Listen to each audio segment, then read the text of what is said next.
final episode of our innovation series, Filipe Vasconcelos, Head of Mining Innovation and Global R&D, shares how ArcelorMittal is embracing the circular economy, highlighting the innovative technologies driving waste reduction and making our mining operations safer and more sustainable. Hello, Filipe. Thanks for joining me on the podcast. Thank you, Tom. Pleasure to be here. So let's start with an issue that I know is close to your heart. Talk to me about the principles of the circular economy. Well, the circular economy is when we take everything that once was discarded or treated as no value at all, and we actually give it a purpose, and we bring value to what once was called waste. So today we have many, let's say, some sort of outputs from our mines, our steel plants, that were just liabilities or landfilling, that we are finding new applications for each one of those. And if you allow me, this is one beautiful opportunity, not only to reduce liabilities of from our processes, but also, and the most important thing is actually help the surrounding communities where we are located. So for me, that, as you mentioned, it's in my heart. It's something that I'm really glad to develop. And so if we look at the steelmaking process, as you say, it starts in the mines. There's a lot of outputs there. There's obviously some good outputs. You're extracting iron ore, and there's some less good outputs, like tailings, for example, the sort of the waste of the process. Yeah. Talk to me about that then. How do you start to apply that principle of the circular economy to mining? Yeah. We do have three different outputs from a mine. We do have the concentrate or the iron ore, which is the valuable or economic output. And then we have two different types. We have the waste that is generated at the mine, and we have the tailings, which is the result of the process of enrichment of the run of mine of the iron ore. So today, these last two were treated as liabilities or wastes, and now we find different applications for each one of them. Let's talk about that then. Let's talk about the tailings particularly, because they're not just an issue from a sort of waste and loss point of view. Mm-hmm. They're an issue from a safety point of view as well. We're talking quite significant amounts. I mean, what's the scale? If somebody's not seen a mine, what's the sort of scale of the tailings that you're seeing? Okay, so to bring a number to be very clear, for every ton of steel, we have to move more or less from the mine 8 tons of material. Wow. Which means that to make 1 ton of steel, we create 7 tons of waste material from the mine to the steel works, the steel shop. So we do need to find different ways to use that. So starting from the mine, when you have the waste that comes together with the run of mine, that actually the piece that goes to the iron ore treatment. The waste is rocks, different kinds of material that deposited for ages inside the mine, okay, in big, gigantic stockpiles. Yeah, tons and tons and tons, yeah. Tons and tons and tons. The second piece is the tailings generated from the iron ore treatment. The iron ore treatment, when you take it from the mine, is not ready to be used in the iron making process. So you need to change in terms of size distribution and grades and quality. So it goes with treatment, and the result of this treatment is the iron ore that is using isn't in the iron making process, but the tailings. As ArcelorMittal, we we are one of the biggest producers of tailings in the world. So we spend a lot of energy to treat and making sure that this will not happen and this will not become a safety issue. So talk to me about those approaches. How can you make that pile of tailings safer? Okay, so we have three different axes. The first one is monitoring. So we develop internally inside R&D a tool that we call iSmart. The iSmart is a platform that gives us a real-time online information of all the tailings dam of the group around the world. It gives Around us the world, did you say? around the world. Wow. For all we do have 23 tailings dams located in different countries, in Liberia, in South Africa, in Canada, in Brazil, in Mexico, in Bosnia, Ukraine, many different places. And this platform gives us access to all the information that is currently available. Informations about stability, information about weather condition, information on vibration, and it allows us to constantly monitor and avoid any specific danger that might occur. And where does that information come from? You have sensors, cameras, satellites. I mean, what are you using to gather this information? That's a very important piece because you have one piece is the development of the platform, and the second piece you do have to increase the number of sensoring. You do need to automate the tailings dam. So we do have a lot of sensors, weather stations, satellite images, drones, photographs. Surveys, many different kind of surveys, flow meters to look at the water deposition and everything. All of these goes to a data center that displays the information, and the platform displays the information of this data center, which is IoT basis. So that's monitoring. What else can you do? The second thing is actually we work to increase the safety on the tailings dams. So we try to find many different ways to increase stability. For example, cementing, introduce chemical reagents that stabilize the tailings inside the basins, removing the water. There's a lot of work being done of dry stacking instead of make a wet deposition or deposit the tailings in a wet mode. We just remove the water and we do it in a dry way, or at least very low moisture. And then the third thing, you said there was three, I think. Yes, there are a third thing that it's for me the most important and more pleasant one. It's not having tailings at all. And this It's brings what us we back to the call circular economy. exactly. It's the basis of the circular economy. So we do have an a huge deposit of something there. So we do all the time.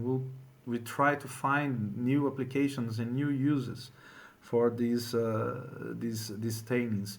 going through the cement industry, for example, to make cement, to make bricks, to make concrete, up to more diverse and more, I mean, specific applications, such as produce high purity silica for solar panels, to produce chemical reagents like sodium silicates, are also very important. Sort of dehumidifiers, basically. So, Exactly. The small packets that you find inside basically everything that you buy today. So this is made of silica. It's the primary component of all our tailings. So and the most important thing for the circular economy, as I mentioned, is a way not only to reduce the liability or increase safety, it's also to assist and help our surrounding communities where we are based. So so you because can all of this goes to their to the society. so you can potentially, I mean, you'd like to reduce the amount, but what comes out you can then reuse, and you can certainly make sure that it's safe and secure. And it sounds like there's lots of potential applications there. But why isn't it easier in some ways? If you've got this big pile of tailings that's got potentially useful components at 23 sites around the world, why isn't it a useful resource already? Why isn't it being consumed in lots of ways? A simple reason is because we are dealing with Mother Nature here. So Mother Nature gave us a lot, but we do need to know how to get the best profit or the best use of it. So all our tailings, they are different. They are not a single one that is similar or equal to the other. So we need to find applications for each one of them separately in a different way. So one big work of R&D is actually to match the requirements of the society, the surroundings, with the local industry and the tailings that are produced, to see if we can match and get use the tailings to the local industry. For example, there are some tailings that can be used for cement production, but this community has no need for cement. So why should we do it? So what we do is actually we do find not only match the properties of the tailings, but also with the needs of the current society. So and we have been pretty successful doing that. We So, do have a lot of initiatives that are jointly with the governments of local governments, city halls, state, to develop these kind of solutions. can you tell me about some of those that are most advanced, the places where you've matched local demand to what you can supply, and started to progress that into alternative uses? Okay, for example, in Brazil, we do have now we are on the on industrial trials with our partners to replace the sand that is used for concrete with our tailings of one of our mines. We also have important programs going on in Canada, in Mexico, to produce ceramics, to produce cement, and some partnerships with universities that are pretty advanced to use tailings together with many different kinds of human waste to produce fertile soils, fertilizers, and many different chemical agents. I guess you've got all sorts of nutrients in there that plants and other things need, so that kind of makes sense. That's Uh, very cool. Um, let's look at some of the other sort of inputs and outputs. I mean, one of the obvious ones is it's not just ore that you're pulling out of the ground; it's also fossil fuel, well, coal primarily. Is there anything that you can do with that circular economy lens put on mining and steel production that starts to replace that as an input? Uh, we are actually today working very close to my colleagues in developing different sources of carbon. To make steel, we need carbon. There is a common mistake, let me see, on the word decarbonization, that without carbon there's no steel. That's the source of the carbon that actually plays the role. So what we're doing is actually trying to find different sources for carbon than the one that we use today, which is pretty much fossil. So like the coal that we take from the ground, from the mines.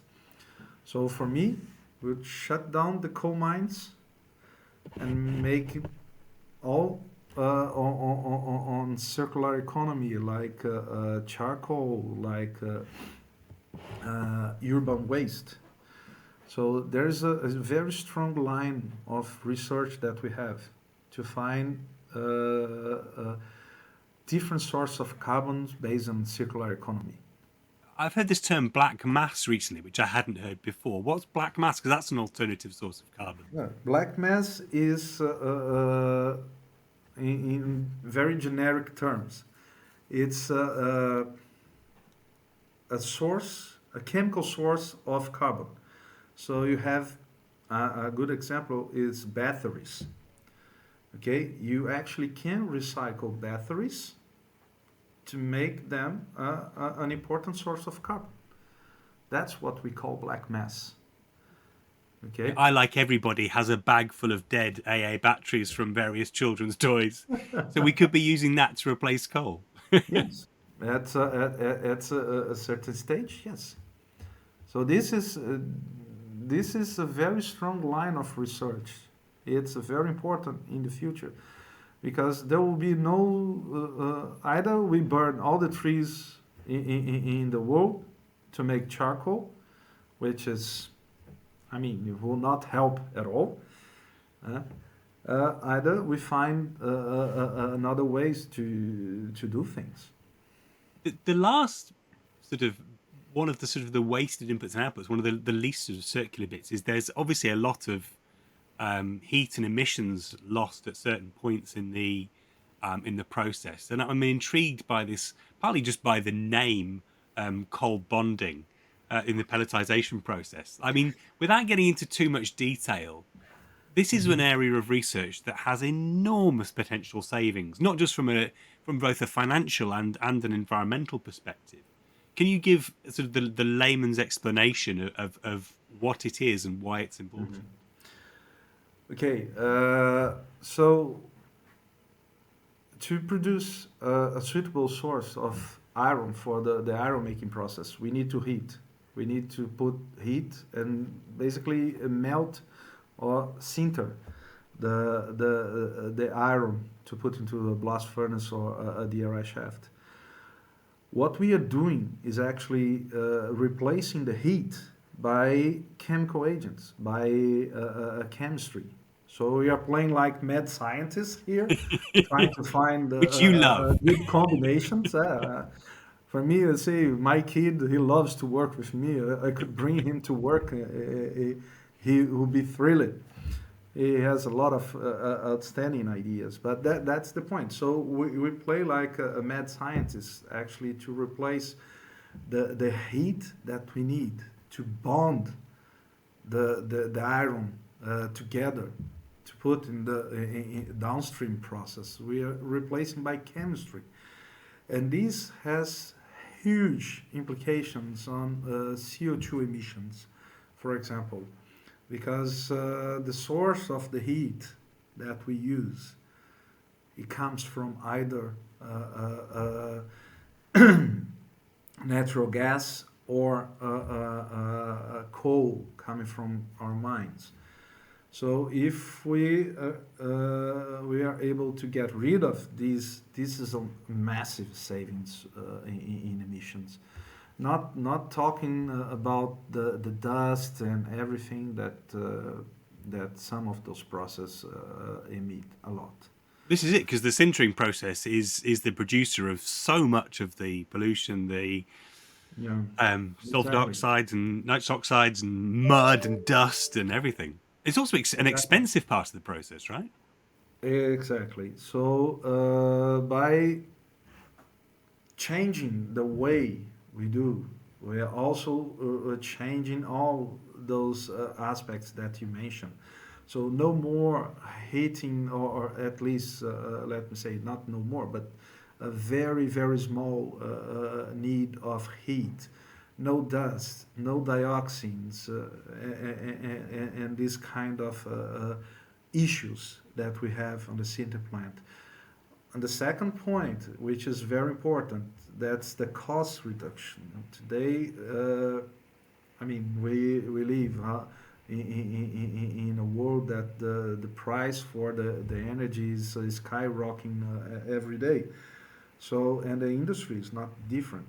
So, by doing this, we are also reducing costs, and costs increase competitivity of our products.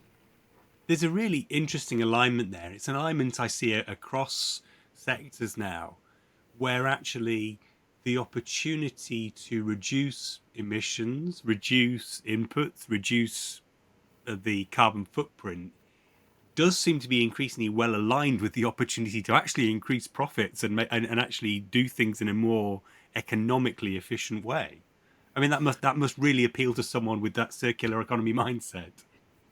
Yeah, but you said it all. It's a change of mindset. First of all, we need to stop to treat these outputs as waste. We need to start to treat as byproducts. I mean, it's our responsibility. I need to deliver a better world to my children, and it's our responsibility to deal properly with what we generate. And it can be aligned. You don't need actually to spend tons of money to get rid of it. It actually can be a very good deal if we treat it well and do it properly. That's potentially a massive shift in the process and savings on all counts. I mean, is there an opportunity to take it even further? Could we just like cut that section of the process out completely? Well, Tom, I'll give you a challenge. Why don't you come back to me in a few years with the same questions, and I will have an answer for you. Straight from the mine, straight into the furnace. That's your challenge. Let's talk again in a couple of years. Thanks so much for coming on the podcast, Felipe. It's been absolutely fascinating. But for me, it was more than a pleasure, and it's good to share a little bit what we do internally in R&D with you guys. Brilliant.